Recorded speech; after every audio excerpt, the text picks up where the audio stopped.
بسم اللہ الرحمن الرحیم اللہم صلی علی محمد وعلی آل محمد۔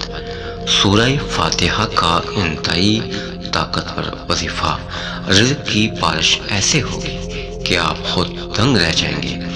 سورہ فاتحہ کا یہ وظیفہ کرنے سے انشاءاللہ اگر آپ کے گھر میں رزق کی تنگ دستی ہے، اگر آپ مالی طور پر بہت ہی پریشانی کا سامنا کر رہے ہیں یا آپ بے روزگار ہیں، آپ کو جلدی روزگار نہیں مل رہا، آپ تعلیم یافتہ بھی ہیں، یا آپ کے گھر میں تنگ دستی نے ڈیرا ڈال رکھا ہے، یا آپ قرض کے نیچے دبے ہوئے ہیں اور قرض آپ کی جان نہیں چھوڑ رہا، آئے روز کسی نہ کسی مالی پریشانی کا سامنا کرنا پڑتا ہے، آپ نے 7 راتوں کا یہ سورہ فاتحہ کا عمل کرنا ہے۔ گھر میں رزق کا جو بھی تنگ دستی ہے، جو بھی پریشانی ہے، جو بھی رزق کا مسئلہ ہے، انشاءاللہ حل ہو جائے گا۔ یہ بہت ہی مجرب عمل ہے۔ اس عمل کو جس نے بھی پڑھا اس نے کامیابی حاصل کی۔ یہ وظیفہ ان کے لیے بہت ہی زبردست ہے جو مالی پریشانی کا بہت سامنا کر رہے ہیں، جو قرضے کے نیچے دبے ہوئے ہیں۔ یہ عمل کرنے سے آپ کا لینے والا ہاتھ دینے والا ہاتھ بن جائے گا انشاءاللہ عز و جل۔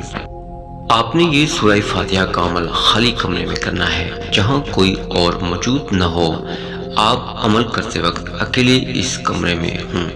7 راتوں کو آپ نے یہ عمل کرنا ہے۔ ان 7 راتوں میں کوئی ایک رات اگر مس ہو جائے تو کسی اور رات کو یہ عمل کر کے آپ 7 راتیں پوری کر سکتے ہیں۔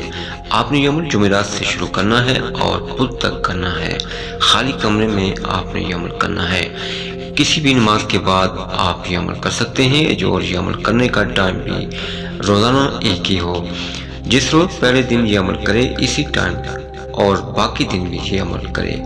آپ کو کوئی بھی پریشانی ہے، کوئی بھی مسئلہ ہے، اس کا تصور آپ نے ذہن میں رکھ کر یہ عمل کرنا ہے۔ رات کو یہ عمل کریں۔ رات کو یہ عمل کرنے کی زیادہ فضیلت ہے۔ اگر آپ رات کو نہیں کر سکتے تو دن کے کسی حصے میں یہ عمل کر سکتے ہیں۔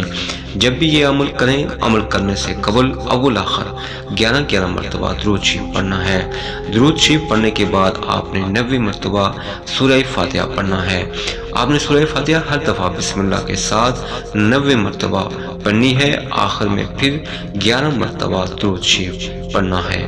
اور وظیفہ مکمل کرنے کے بعد اللہ رب العزت سے دعا کریں، انشاءاللہ آپ کی جو بھی پریشانی ہوگی، جو بھی حاجت ہوگی، جو بھی مشکل ہوگی، دور ہو جائے گی۔